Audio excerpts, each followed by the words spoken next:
Hello everyone. Today, I have a powerful story for you.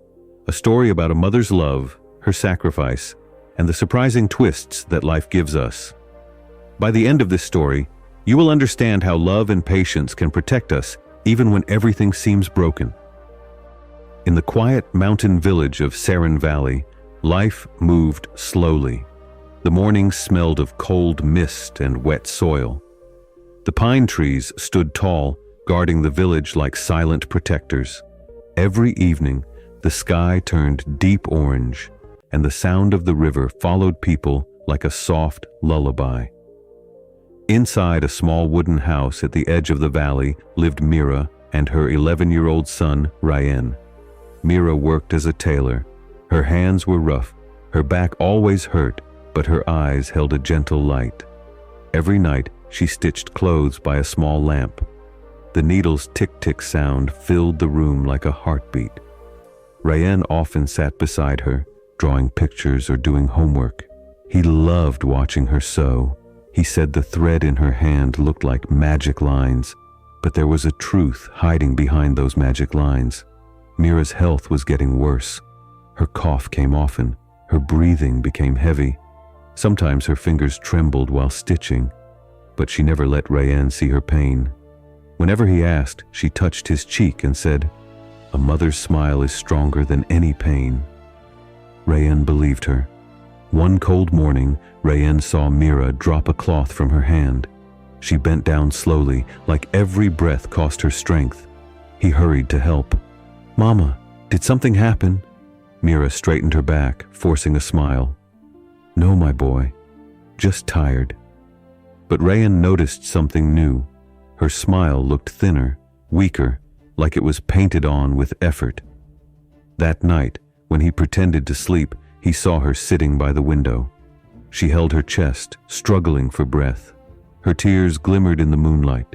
She whispered to herself, "Just a little more strength. I cannot stop now. He needs me." Ryan heard her voice crack. He held his blanket tight, his heart heavy. But he didn't move. He didn't want her to know he was awake. Saran Valley was buzzing with excitement. The annual spring festival was coming.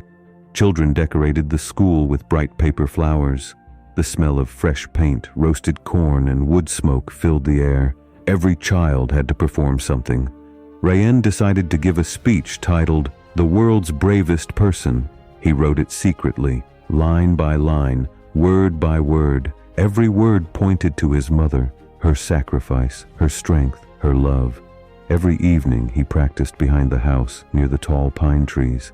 Sometimes birds listened. Sometimes the wind carried his voice away. Inside, Mira listened secretly. She put her hand on her chest and whispered, "My boy is growing, growing beautifully." But on one of those nights, as Ryan practiced, Mira suddenly felt dizzy. The world spun. Her legs weakened. She grabbed the door frame, but her fingers slipped. She collapsed quietly. Ryan found her minutes later, lying on the floor. "Mama, please open your eyes." Her eyelids moved slowly. "I'm fine, Ryan. Don't cry. Mama is strong." But he saw the truth.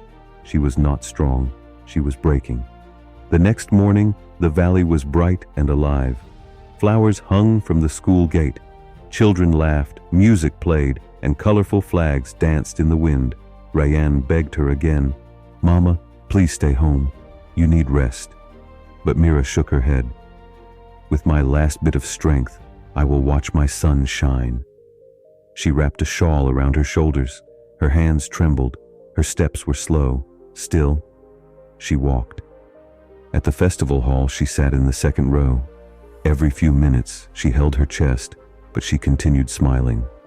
When Ryan's name was called, he walked on stage. His hands shook. His eyes searched for Mira. She smiled weakly, but proudly. He began, "Hello, everyone. Today I want to talk about the bravest person I know." The room became silent. She works day and night, even when she is tired, even when she is in pain. Mira's eyes filled with tears. She hides her struggle so her child can smile, She teaches me kindness, strength, and patience." His voice trembled. "She is my hero. She is—" Suddenly, Mira collapsed. Her chair fell back. People screamed. Rayan froze, then ran off the stage. "Mama! Mama!" Her eyes were closed. Her breathing was shallow. The entire hall rushed to help. The doctor pushed through the crowd. Children cried. Teachers panicked. Rayan held her head in his lap, tears falling like rain. "Mama, please, please, open your eyes." At last, Mira's eyelids fluttered. She touched Rayan's cheek weakly. "My boy, don't cry. I'm here." The doctor checked her pulse and sighed. "She has been hiding this for months. She needs rest, medicine, and care. She cannot work like this anymore." Rayan looked at his mother, truly looked. He saw every sacrifice, every sleepless night, every hidden tear, every forced smile. It hit him like lightning. She gave everything so he could live without fear, and now he understood. That night, Rayan sat by her bed as she slept. He held her fragile hand, feeling how light and cold it was. He whispered, "Mama, you fought alone for too long. Now it's my turn. I will grow up. I will help you. I promise." The room was silent, but his promise echoed like thunder inside his heart. Outside, the moon shined on both of them, gentle, protective, and calm. So if you ever feel tired, alone, or afraid, remember this story. A mother's love is silent but powerful. It is slow, but it is strong. It is soft, but it can save lives. Take a deep breath and remember, every action has a reaction, and every mother's love creates miracles.